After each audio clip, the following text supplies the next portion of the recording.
चलिए जानते हैं आज दिन भर की तमाम बड़ी खबरों को। पहली अपडेट में जानेंगे, कांग्रेस पार्टी ने भारत जोड़ो यात्रा का कर दिया ऐलान। 7 सितंबर को देश भर के हर जिले में निकाली जाएगी भारत जोड़ो यात्रा। तो वहीं हजारों बेटियों की सुरक्षा खतरे में, स्मार्टफोन योजना का डाटा हुआ लीक, मचा भारी हड़कंप। तो वहीं भाजपा ने वीडियो जारी करा, प्रियंका गांधी और राहुल गांधी पर लगाया गंभीर आरोप, कहा आम भाई बहन की तरह नहीं है इनका रिश्ता। तो वहीं बागेश्वर धाम के पंडिता धीरेन्द्र शास्त्री को मिली जान से मारने की धमकी, पुलिस ने अनस अंसारी को किया गिरफ्तार। तो वहीं एम्बुलेंस के थमे पहिए, अनिश्चितकालीन हड़ताल पर उतरे कर्मचारी, मरीजों की बड़ी मुश्किलें। तो वहीं राजस्थान में गरजे अमित शाह, बोले 2024 में दूरबीन से भी दिखाई नहीं देगी कांग्रेस। और भी बड़ी खबरों को जानेंगे विस्तार से, लेकिन उससे पहले यदि आप भी मानते हैं कि लोकसभा चुनाव 2024 में कांटे का मुकाबला होगा तो इस वीडियो को लाइक कर, चैनल को लाल बटन दबाकर सब्सक्राइब करें और कमेंट बॉक्स में लिखें जय हिंद। दरअसल दोस्तों आपको बता दें कि कांग्रेस पार्टी ने पूरे देश में भारत जोड़ो यात्रा निकालने का ऐलान कर दिया है। कांग्रेस पार्टी 7 सितंबर को देश भर के हर जिले में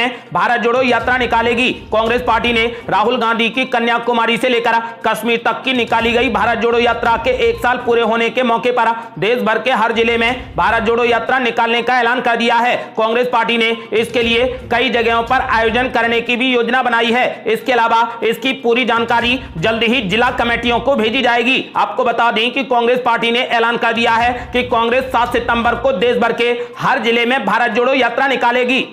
और बड़ी खबर, सीमा हैदर पर अचानक भड़का उसका पाकिस्तानी पति, बोला मैं अकेला ही काफी हूं, सीमा हैदर को जूते मरवाकर बच्चों को ले जाऊंगा। दरअसल एक हालिया इंटरव्यू में गुलाम हैदर ने खराब भाषा का इस्तेमाल किया और कहा कि वो अपने चारों बच्चों को जरूर लेकर जाएगा, फिर चाहे सीमा हैदर को जूते ही क्यों ना मरवाने पड़े। डिजिटल मोहसिन नामक यूट्यूब चैनल से बात करते हुए गुलाम हैदर ने जमकर भड़ास निकाली। उसने कहा कि उसके लिए मैं अकेला ही काफी हूं, उसको मैं जूते मरवाकर बच्चों को लेकर जाऊंगा, सीमा से मेरा कोई ताल्लुक नहीं। उसने कहा कि हम सीमा के परिवार वालों का एक इंटरव्यू रिकॉर्ड करवाकर इंडिया वालों को दिलवाएंगे। गुलाम हैदर ने कहा कि आज तक सीमा हैदर ने कोई भी सच बात नहीं की है, सीमा ने अब तक दुनिया, भारत, मीडिया सबको बेवकूफ बनाया है।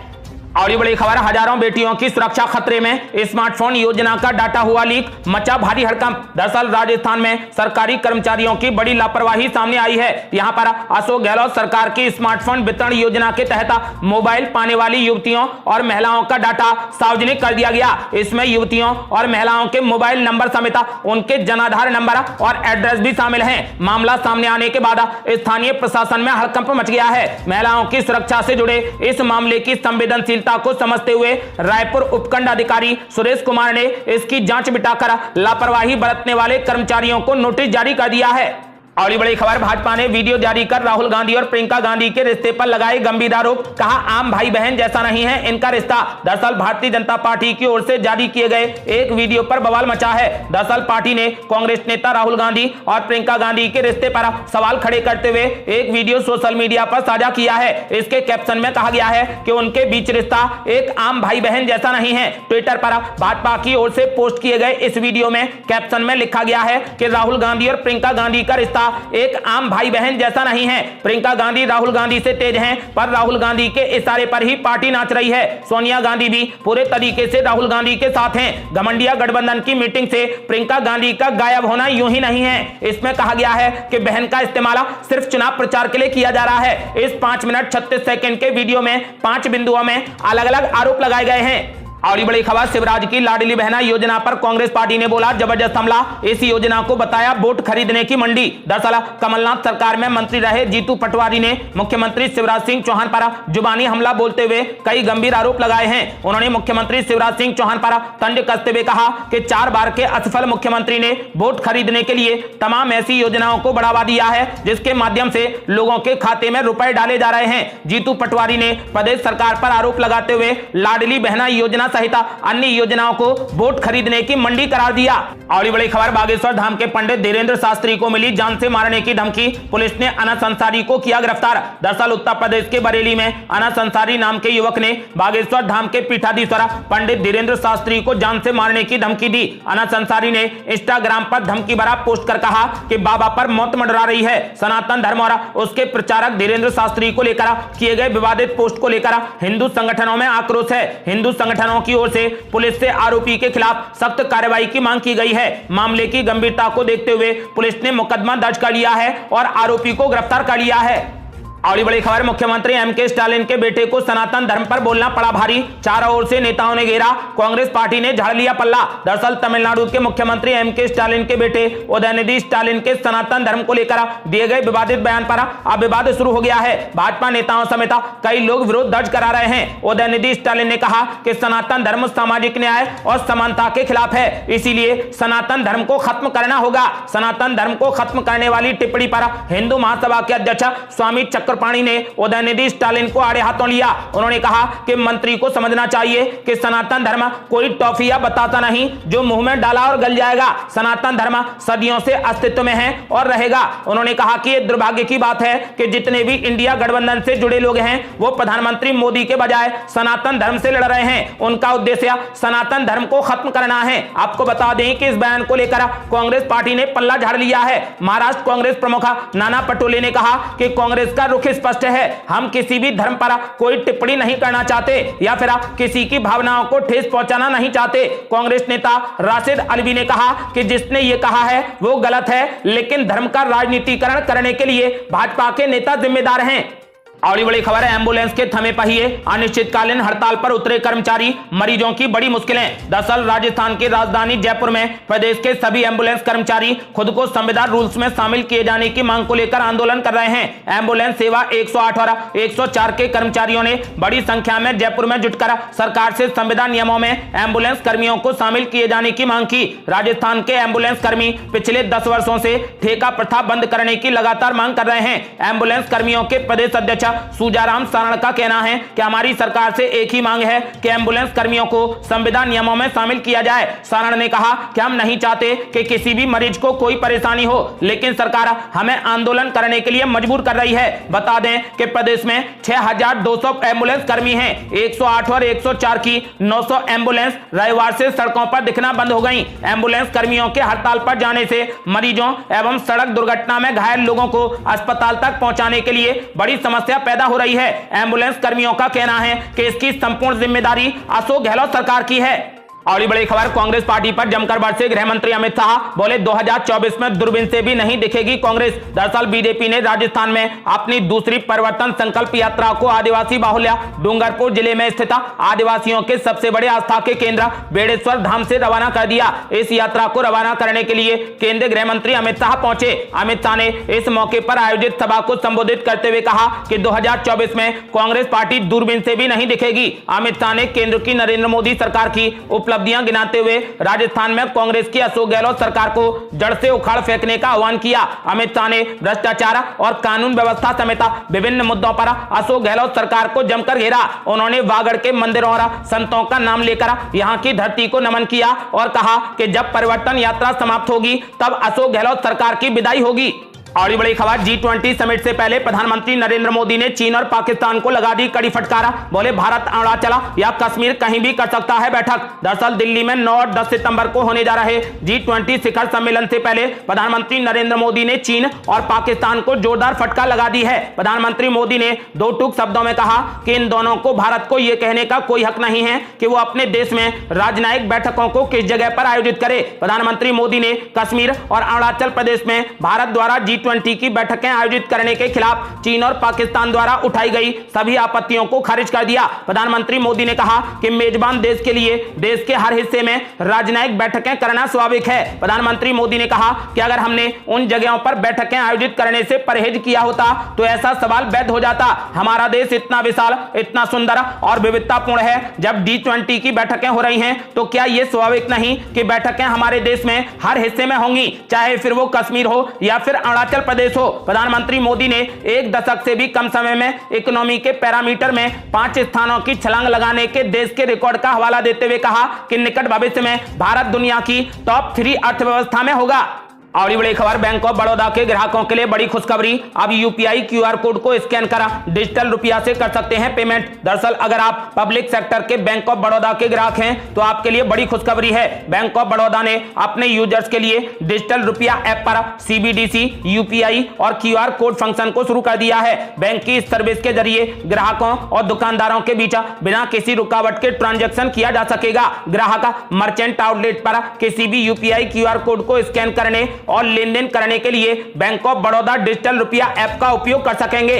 और बड़ी खबर, एक से ज्यादा शादियां करने पर बैन लगाने की तैयारी में असम सरकार। विधानसभा में जल्द पेश हो सकता है बिल। दरअसल असम सरकार एक से ज्यादा शादियां करने पर प्रतिबंध लगाने के लिए दिसंबर के महीने में एक बिल विधानसभा में पेश कर सकती है। अगले 45 दिनों में विधेयक का मसौदा तैयार किया जाएगा और इसको राज्य विधानसभा में पेश किया जाएगा। इस बात की जानकारी खुद मुख्यमंत्री हेमंत बिस्वा शर्मा ने दी। राज्य सरकार बहुविवाह पर प्रतिबंध लगा सकती है या नहीं, इसकी जांच के लिए कानूनी समिति का गठन किया गया था और इसके सकारात्मक विचार मिले हैं। आपको बता दें कि जनता से कुल 149 सुझाव मिले। इनमें से 146 सुझाव इस पर प्रतिबंध लगाने के पक्ष में थे और मात्र 3 सुझाव इसके विरोध में हैं। आपको बता दें कि फिलहाल असम सरकार अब जल्द ही एक से ज्यादा शादियां करने पर रोक लगा देगी।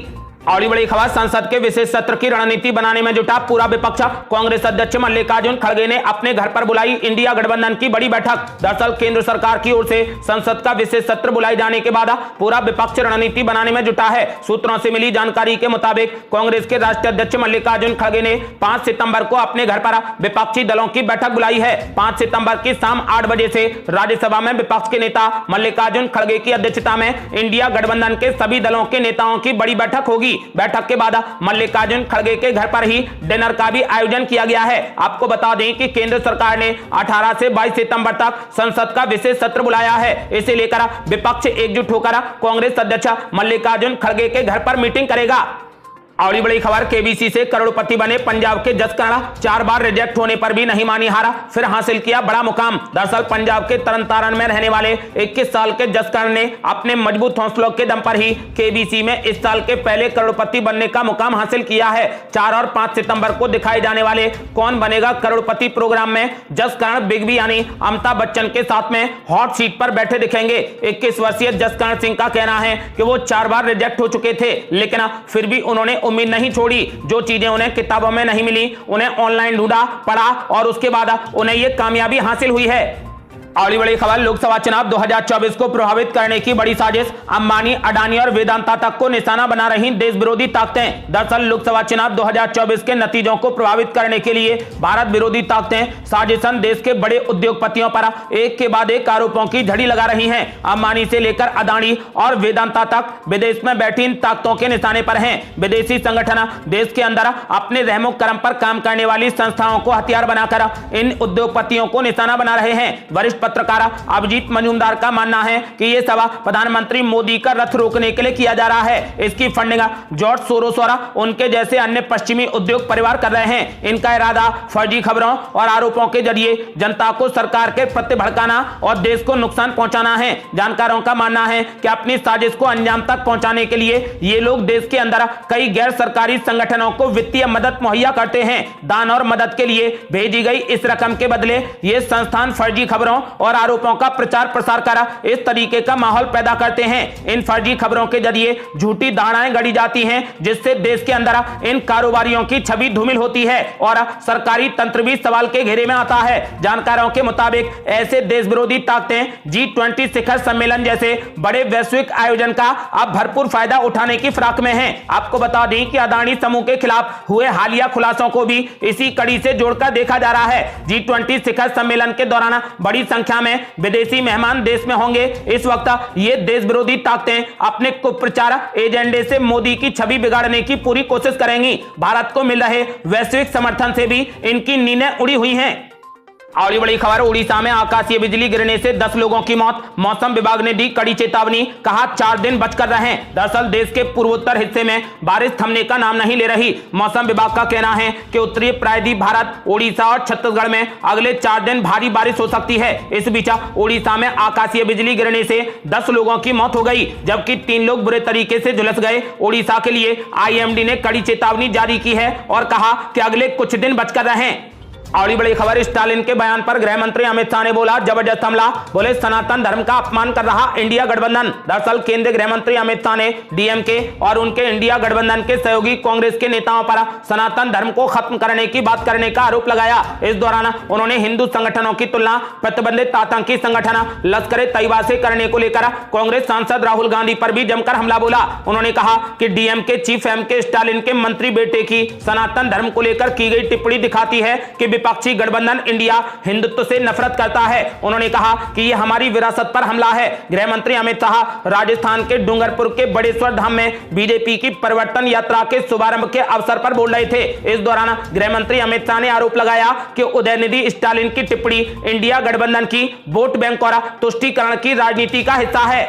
और बड़ी खबर, मुख्यमंत्री एमके स्टालिन के बेटे के बयान पर देश भर में मचा बवाल। अब सुधांशु त्रिवेदी बोले इनका एजेंडा हिंदू धर्म का समूलनाश करना है। दरअसल तमिलनाडु के युवा कल्याण मंत्री और डीएमके नेता उदयनिधि स्टालिन के सनातन धर्म को समाप्त किया जाना चाहिए, इस बयान को लेकर बीजेपी की ओर से जमकर प्रहार किया जा रहा है। स्टालिन के बयान को विपक्षी गठबंधन इंडिया से जोड़ते हुए बीजेपी के राष्ट्रीय प्रवक्ता सुधांशु त्रिवेदी ने दिल्ली स्थित पार्टी मुख्यालय में एक प्रेस कॉन्फ्रेंस को संबोधित किया। सुधांशु त्रिवेदी ने कहा कि इनका एजेंडा साफ है कि हिंदू धर्म का समूलनाश करना है, सनातन धर्म का समूलनाश करना है। यह सिर्फ कोई धर्म संस्कृति का विषय नहीं है, यह भारत का समूलनाश करने का आधार है।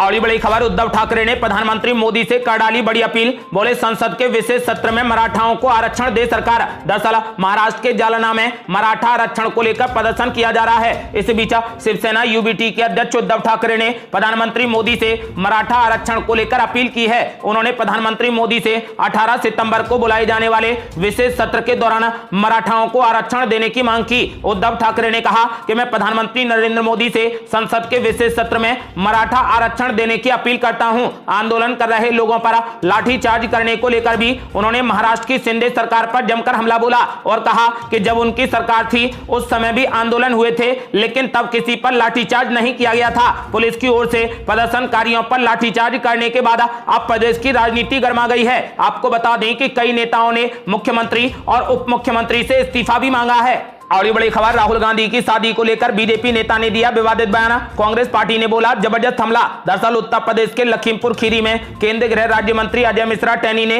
कांग्रेस नेता राहुल गांधी की शादी को लेकर विवादित बयान दिया है। अजय मिश्रा टैनी ने कहा कि राहुल गांधी इस समय 53 साल के हैं और 53 साल के व्यक्ति की कहीं शादी होती है। कोई बुढ़े बड़े शौकीन होते हैं, कोई 53 साल में शादी कर ले तो मोहल्ले के लोग क्या कहेंगे। शादी ब्याह की भी एक उम्र होती है। इसका वीडियो अब सोशल मीडिया पर वायरल हो रहा है। टैनी के इस बयान पर कांग्रेस की प्रतिक्रिया भी आ गई है। कांग्रेस के प्रदेश महासचिव सैफ अली नकवी ने पलटवार किया है। सैफ अली नकवी ने केंद्रीय मंत्री के बयान की कड़ी निंदा की। उन्होंने कहा कि सूप बोले तो बोले, छलनी भी बोले जिसमें 72 छेद। नकवी ने कहा कि गांधी परिवार इस देश की सबसे बड़ी पहचान है। राहुल गांधी इस देश की नैतिकता की धुरी हैं। वे इस देश के सबसे बड़े जननायक हैं। मंत्री और लखीमपुर खीरी के सांसद होने के नाते इस तरीके का बयान उन्हें शोभा नहीं देता। अपने पद की गरिमा को पहचानते हुए इस तरीके की ओछी बात करने से उन्हें बचना चाहिए। ये थी अब तक की बेहद बड़ी खबरें। रोजाना की ताजा खबरों को जानने और हमसे जुड़ने के लिए चैनल को लाल बटन दबाकर सब्सक्राइब करें और घंटी बटन भी दबा दें। जल्दी मिलते हैं बड़ी अपडेट के साथ,